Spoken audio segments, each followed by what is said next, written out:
need more storage. Welcome back to the channel. My name is Daniel, and today we're going to make this great storage cabinet for all my boxes. It's big, guys. It's really big. And I mean big, guys. Bloody huge. So come on a journey and we'll make this right now.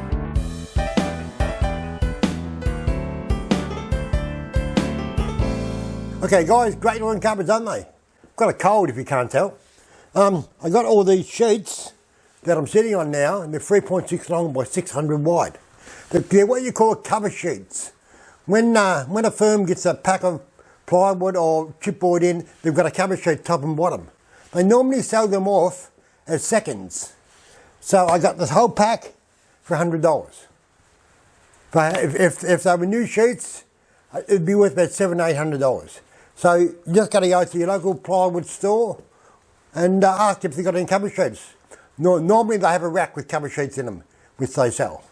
Yeah, so they're cheap. It's a good way of saving money, guys.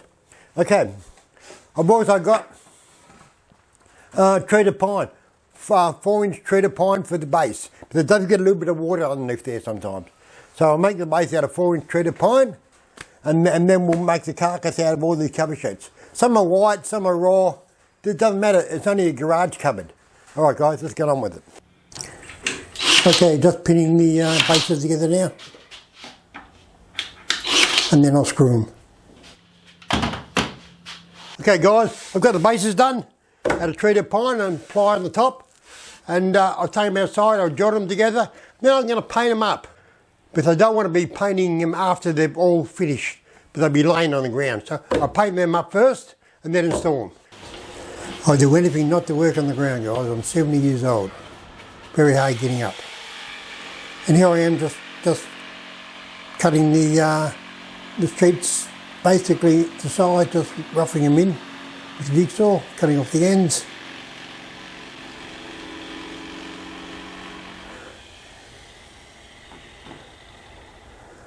And I'll set them aside for shelves.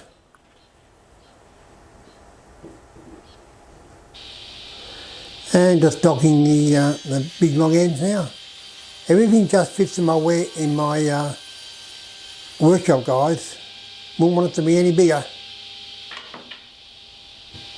And ripping them now, I've got to rip them to about 560 to allow for the door and the back and all that.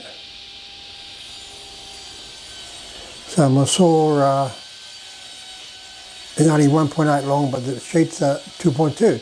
So I do it 3/4, and then I walk around and lift the offcut over the fence and pour it through the guide. There you go. I've got the cabinet cut now. The bloody big cabinet, 3.2 metres long by 2.2 high. It's got 12 drawers underneath and 8 doors above. So it's a bloody big cabinet, guys. The next trick is that we've got to edge some of the sheets and shelves, and then we'll mark out for the drawer runners, to screw them on, and do the checkout for the centre rail. So that takes a bit of time, guys. So we'll do that next. Just ironing on the edge now and trimming the ends with a file. And then I grab a plane blade. Oops. Yeah, that's right, Dan. Just kick it out of the way. You should pick it up. I'm telling myself off here, guys. And then I just run the plane blade along the edge. That cuts me really nice. And then I give it a bit of sandpaper to arrow the edge. And just screwing on the drawer runners now. As you see, I like to do everything horizontal. I don't like doing vertical things because you can't hold them.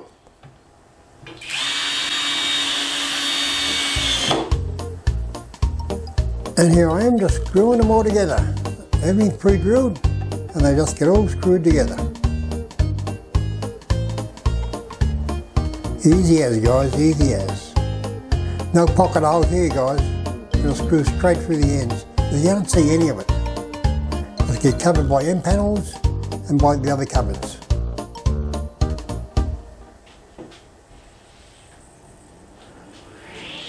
And cutting the drawers now. I've got a heap of drawer sides to cut.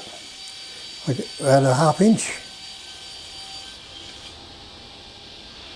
Just cutting a lot of runs. And putting them together now. A bit of glue. And with a nail gun. There you go. I've got all the drawers in, as you see. I've got the yellow rail going right across the cabinet to bind it all together. Now I've got the MDF for the drawers and the doors and the panels, which I'm going to cut outside with my track saw, because MDF makes a lot of dust. It's shocking stuff. So I'll do as much as I can outside. I'm just using the track saw now to cut the sheet in half, cut the 2 big end panels. So easy when you work off the ground, guys.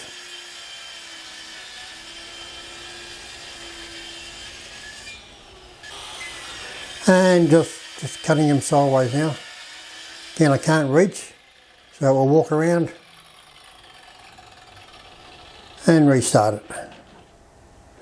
This is just a rough cut. Another thing I was going to tell you, see how I'm working off the ground? I made myself 4 stools that are just redundant. You can cut them, you can do anything you like with them. And when they're all ready, just make a new one. But make 4 stools the same height, and your knees will love you for it, guys. Don't work on the ground. Okay, just cutting the MDF now inside the workshop for the doors. Again, makes a lot of dust. No, this is the last time I'm ever going to be using MDF in my shop, I think. So I'll give the shop a good clean after this.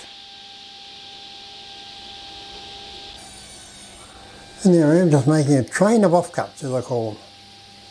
One after the other, after the other. Toot, toot, here comes another carriage. Pre-drilling for the drawer fronts now. And rounding over all the MDF. Look at all the dust I made. We're on our way now. We've got the 2 end panels done. I've painted the drawer fronts and I've started screwing them on. I'll screw them on through the handle holes first. So that's just to hold them, and then when they're all fitted, I'll screw them on from behind, take the screws out of the handle, put the handle on. Simple. So we'll just screw them all on like that through the handle now, and then we'll take it from there. Okay, just screwing them on now. It is fairly simple doing it this way. Just have a packer underneath the drawer there, so you get the right gap.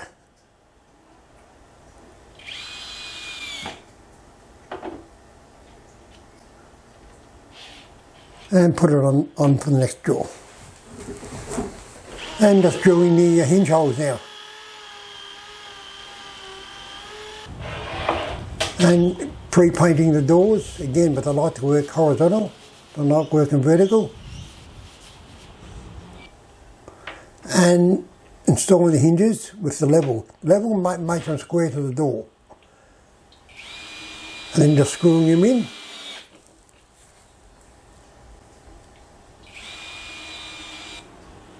And hanging them there. I've got a block on the drawers, just sit on the block and just screw them back to the cabinet.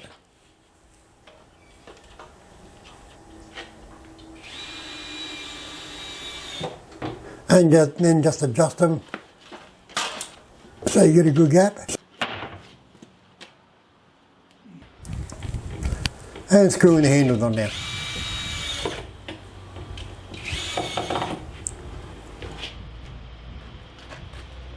Hey guys, we're finished.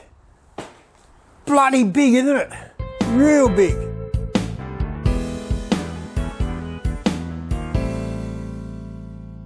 You know the days when you think, oh, I'll make a cabinet, I'll make it, oh, this big? No, let's make it a little bit bigger.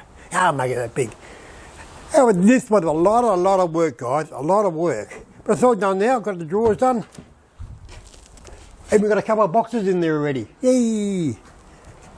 So this is going to hold a heap of boxes, guys. So thanks for coming on a journey while I make this great cabinet to hold all my boxes. I'm not going to say it pops, but I think I pop for making it.